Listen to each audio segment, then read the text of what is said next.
What's in the bay today with Jeff and Clay? Flames. We're trying to press out this hub with the hub tamer, and I put some silicone spray on it because I couldn't find any penetrant or WD-40 or anything. So trying to heat it up so we can push this race out. So that's fun. Fire's fun as long as it's in control, and we're 100% in control of everything around here. Hey, good afternoon. This is Clay with Clay's AC and Auto Repair and Clay Motion here in Grand Rapids, Michigan. If this video is helpful, please like, send me some nice comments. Most of all, share and subscribe. I try to show you this stuff all the time when I can. We're working on a 2003 Ford Escape. Should approximately be the same from 2002. I think they changed that body style till 2007 or 2008. Not quite certain on that, but if you're doing the rear hub, we've used the hub tamer, and that's about a $700 tool that is used to pull the hub out of here. We honestly could not get it pressed out. We had shop air, we had big half-inch drives on there. So if you think that getting it off was hard, wait till you go take the hub out, because the hub itself, the spindle needs to go out that way, and then the bearing has to come out, press out this way. We've already taken our large snap ring out of there. Not a big deal. That's pretty self-explanatory. And this video really isn't about how to get it out. I mean, if you've been working on cars for a while, you've probably already realized that this is a pain in the butt and you should have had a shop do it. We're a shop and we do this stuff. So now what we're going to do is, we decided, because we can't seem to get it to press out of the center of the bearing, we decided to take the torches and we're going to cut it through the center, and that'll relieve it. So then we'll still have to push it out, but it should come right out.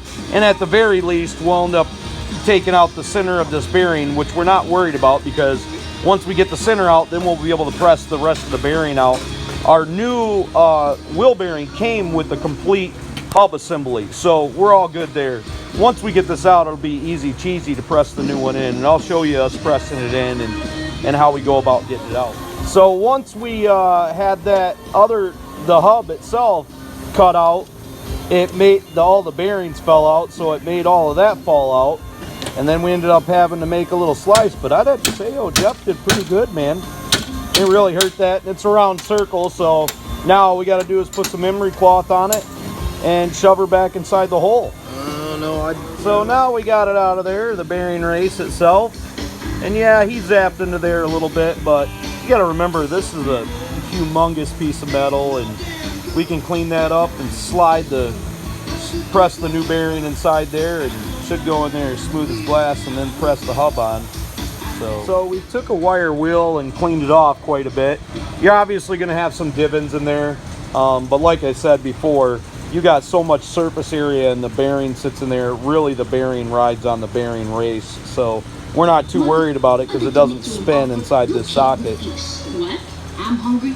You're hungry. We're going to clean up some more burrs, but it's hard to touch because it's so stinking hot. Okay, so let's talk about this real quick.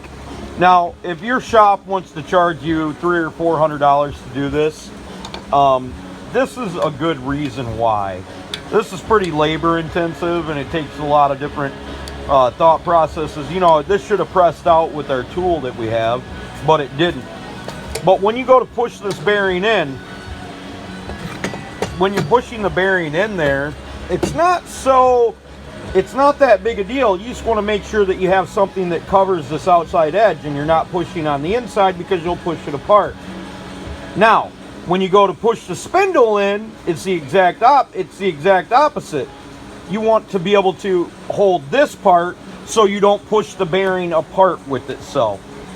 So when you're going to push this in and you're looking at this bearing and you see how it's divided in the center, well, that spindle usually pushes in this first part pretty simply.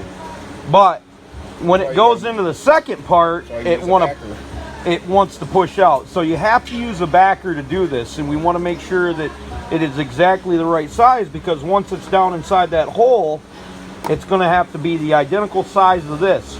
Generally, you would use the old bearing race to hold this, but obviously, as you know, we do not have that any longer. I'm sorry to yammer so long, but I don't want you guys to think that this is really something you can do in your driveway because there's a YouTube video. You can do it in your driveway if you have you know, all the stuff to do it.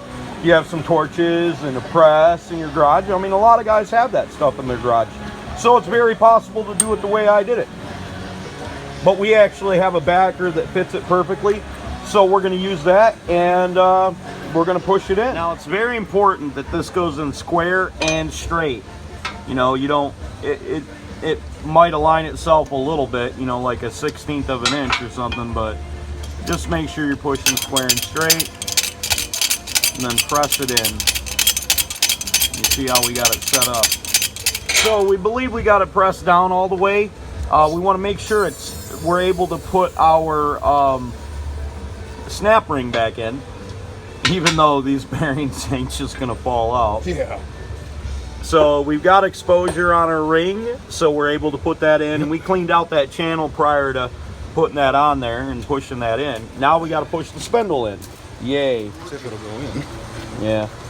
Let's see if it'll go in. The snap ring.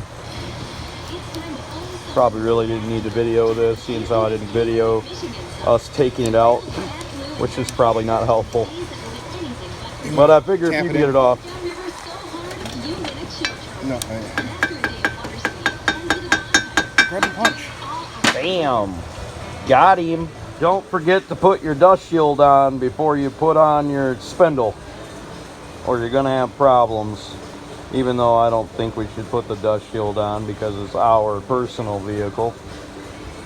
But if it was a customer's car, for sure, we might even get a brand new one. Well, after this part, we're going to have it ready to reinstall. We've got the hub tamer set up on there. We're going to push that bearing in and go to town. So we're going to put it back together. Like I said at the beginning of the video, if this video is helpful, please send me nice comments. Like my videos. Most of all, subscribe and share. I greatly appreciate you guys, and I greatly appreciate all the nice comments. You can't break what's already broken, so you might as well try to fix it. Remember, if anybody else can do it, you can do it too. Have a great day.